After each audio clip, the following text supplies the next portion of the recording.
हमारी आवाज थी, हम उतनी जोर से चिल्लाए और नाम लेके मुख्यमंत्री को कहा कि मुख्यमंत्री जी, अगर आपके अफसरों को हो सकता है वो और कामों में बिजी हो तो हम आपको वो जजमेंट पहुंचा देंगे। अगर आप सच में इसको देवभूमि कहते हैं, हम पॉलिटिकल बात नहीं कर रहे, ये सुप्रीम कोर्ट का आदेश है, आप इसको पढ़वा लें। फिर उन्होंने विष्णु शंकर जैन को फोन करा कि भाई पुष्पेन जी हल्द्वानी में कुछ कह के गए हैं, वो विष्णु ने उनको कागज भेज दिया। कम से कम कुछ भी कहो, उस कागज की बुनियाद पर 4000 मज़ारें नस्ते नाबूद हो गई। मैं उससे कुछ नहीं हूं, बहुत है, क्योंकि पीर बाबा एक्सप्रेस वे पे मरते हैं, सबसे इंपॉर्टेंट जगह ही मरते हैं, और मरने के लिए जगह ही नहीं उनके, कहीं भी मरते हैं। वो फिलहाल हवा में तो है ही, वो हवा, भाई आसमान से किताब आई है तो हवा में ही पड़ेगा भाई वो। तो मेरा कहना है मेरे भाई कि उस कैंपेन को चलाइए जिससे आपका वजूद, आपका अस्तित्व, आपका एग्जिस्टेंस जुड़ा हुआ है। ये रहेगा तो सब कुछ होगा। हर आदमी यहां से बाहर चला जाएगा, हर आदमी दिल्ली से कहीं और चला जाएगा, दिल्ली से बाहर, तो ये खाना बदोशों की जिंदगी से भारत माता नहीं बचने वाली है। अपने आइडिया बदलिए, अपने हथियारों को बदलिए। हथियार का मतलब बंदूक नहीं है, अपने तर्क बदलिए। और अभी आपके पास गिनती का जोर है, लेकिन गिनती में ब्राह्मण हैं, ठाकुर हैं, बनिया हैं, अछूत है, ये है, हिंदू नहीं दिखता। इसलिए सिर्फ कुछ नहीं करना है, अभी आपको 5 साल में एक दिन में 1 घंटा, और 1 घंटे का 1 मिनट और 45 second, almost 45 second, even 1 minute भी नहीं मुझे चाहिए। आप किसको वोट दें, मुझे कोई इंटरेस्ट नहीं है। 5 साल में जब इलेक्शन हो तो बटन दबाने से पहले अपने आप से पूछिए कि मैं ये जाति का लीडर जिताऊं, पार्टी का लीडर जिताऊं। आप वोट सनातनी होके देखिए और कुछ मत करिए। मुझे पूरी उम्मीद है कि जब आप ये करेंगे तो सत्ताओं को भी एहसास है। ऐसा नहीं है, ये जो मंदिर बना है इसकी अंदर की कहानी कम लोगों को पता है। ये जो 370 हटी है ये कम लोग जानते हैं, क्योंकि अब बन गया है तो मैं तो सार्वजनिक बोल देता हूं। और इसमें अगर मेरे नेताओं का, जो मेरे लीडर हैं, अगर उनका भाव बढ़ता है तो मुझे कोई फर्क नहीं पड़ता, क्योंकि मैं इतना इंपॉर्टेंट नहीं हूं। ये धारा 370 और राम मंदिर का फैसला, ये जो दिख रहा है उससे पूछिए कैसे हुआ है, अंदाजा नहीं है आपको। इसलिए कि जो सत्ता चलती है वो पीछे होती है, सामने तो पोस्टर लगा होता है, सबका साथ सबका विकास। उस पोस्टर पे चलती है दुनिया, पीछे की दुनिया अलग होती है।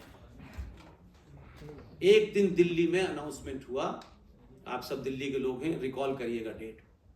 देश के प्रधानमंत्री ने कहा कि मैं सुप्रीम कोर्ट का दौरा करना चाहता हूं। हम जैसे लोग, क्योंकि पता है कुछ, हमने कहा ये कैसे मुमकिन, जो आदमी जिंदगी भर कोर्ट कचहरी के चक्कर लगा रहा है उसे कोर्ट क्यों देखनी है। लेकिन पूरा सैनिटाइज कर दिया गया, दिल्ली में बंदोबस्त हो गया।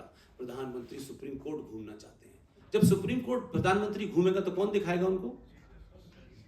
जज साहब ही दिखाएंगे।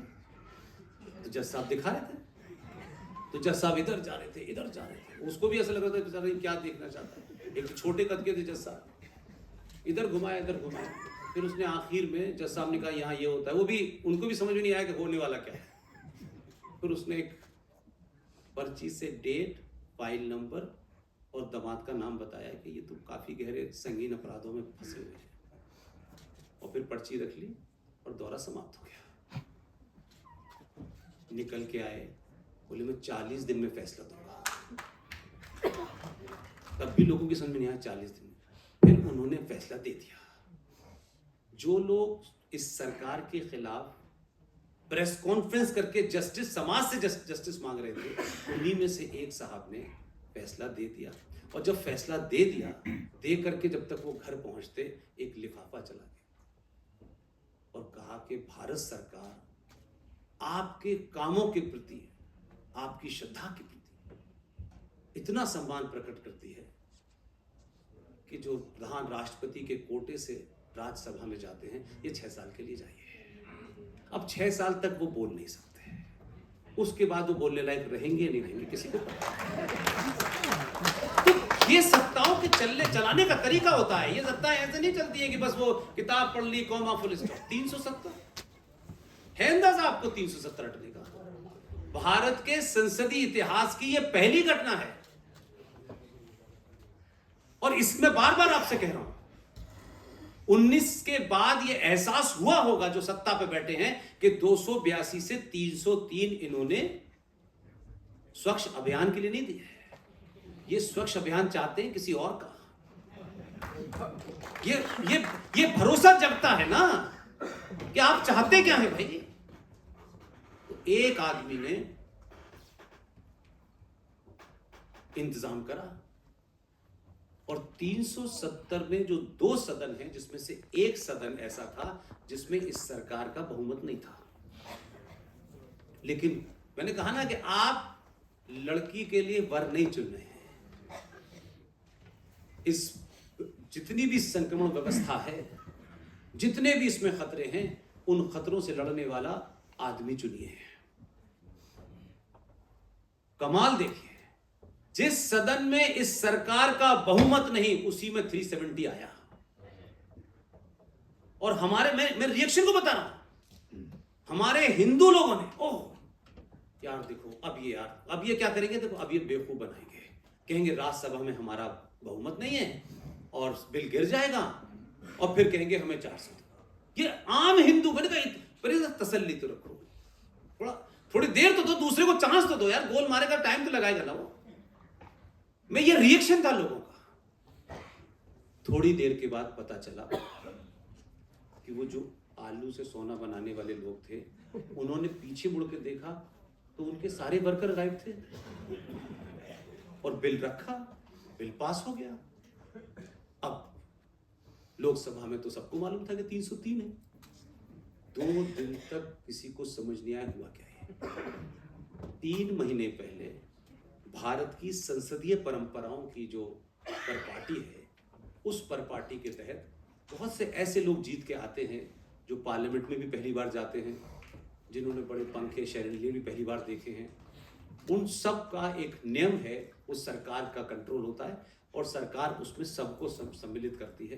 3 महीने पहले नंबर 2 ने एक मीटिंग बुलाई और मीटिंग बुला के ये कहा कि जो डेलीगेशन जाके बाहर कहीं कहीं कुछ देखते हैं, इस बार एक डेलीगेशन जा रहा है नीदरलैंड, वहां पानी की व्यवस्था देखनी है और उसमें सब पार्टी के लोग जाते हैं। तो जब मीटिंग थी तो उसमें बीजेपी के भी 2 बैठे हुए थे और उसके बाद जब वो जाने का समय आया और तय किया बाकायदा, ये 3 महीने पहले मीटिंग हुई तब किसी को हवा नहीं थी कुछ भी, और उसके बाद तय किया, डेट तय की और उसके बाद वो नीदरलैंड चले गए। लास्ट मोमेंट पे बीजेपी के दोनों एमपी के पेट में दर्द हो गया, वो वापस आ गए। और इतना मैंने फिर वही बता रहा हूं, जब ये नीदरलैंड में पानी की व्यवस्था देख रहे थे तब यहां बिल पास हो रहा था। ठीक, बिल पास होने के इतना, मैं उसको शातिर शब्द इस्तेमाल करूंगा तो नेगेटिव टोन हो जाएगी। जिस दिन बिल लाना था उस दिन नीदरलैंड से इंडिया की फ्लाइट भी नहीं थी। तो आप सोचें कि सत्ताएं ऐसे चल रही हैं। आप भरोसा दें अगर कि तुम्हें इतने परपंच क्यों करने हैं, कम से कम अभी तो हम 82,000 हैं। अगर 82,000 में से 25 करोड़ भी वोटर हैं और ये तय करके वोट करने जाएं, तो फिर वो जो योजनाएं हैं ना उनके लिए, उन योजनाओं को वैसे ही समाप्त करेगा जैसे काफिर के पैसे से, क्योंकि ये असली मुसलमान है जो आया है गुजरात से। उसमें लिखा है कुरान मजीद में कि आप हज जभी कर सकते हैं जब अपनी बेटी और अपने घर की तमाम जिम्मेदारियां आपने पूरी कर ली हो, शादी कर ली हो, तब ही करेंगे और अपनी कमाई के पैसे से करेंगे। ये कितने मुनाफिक और मक्कार मुसलमान हैं, काफिर के पैसे से हज करने जाते हैं और फिर कहते हैं हमें फायदा नहीं होता। हमें होगा, तुम्हें क्यों होगा, पैसा हमारा था।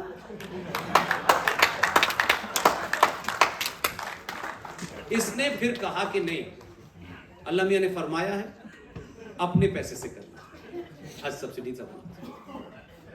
तो आप सोचिए कि मुसलमान को तो वो सच्चा मुसलमान है,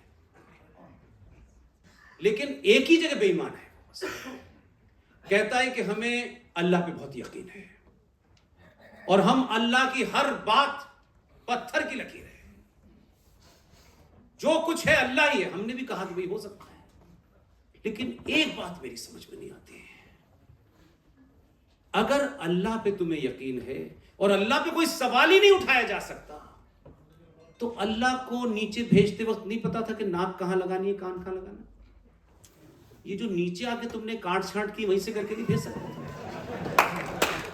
तुम्हें अल्लाह की जात पे कहां यकीन है? तुमने तो अल्लाह के बनाए उस मखलूक में भी काट छांट कर दिया और कहते हो मैं अल्लाह पे यकीन है। अल्लाह पे हमें यकीन है, हम जैसे आते हैं वैसे ही जाते हैं।